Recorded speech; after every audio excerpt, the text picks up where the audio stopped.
The Nacogdoches City Council has adopted a proposed ordinance prohibiting the use of electronic devices inside the city limits. Under this ordinance, texting and emailing, as well as any other use of an application involving electronic messaging, is prohibited.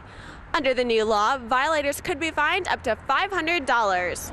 The reason for this action is spelled out in the ordinance, stating the safety of citizens of Nacogdoches is of utmost importance and distracted drivers are a danger to the safety of citizens.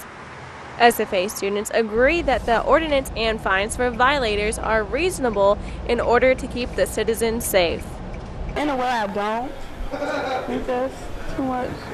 Because if you do get in an accident, that could possibly be somebody's life. There are many different laws already in effect regarding distracted drivers. Recent laws have been revised due to the increased use of cellular devices. So we've seen over a period of time a lot of accidents that seem to be caused by distracted drivers. I think distracted driving is an epidemic of our generation.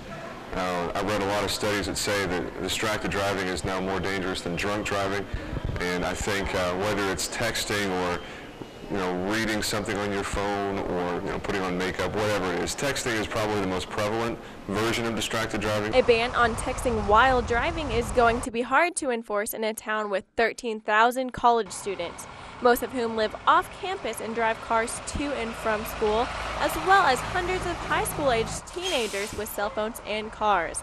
That's almost half the population. Our generation doesn't really seem to care too much about rules unless there's some sort of penalty involved.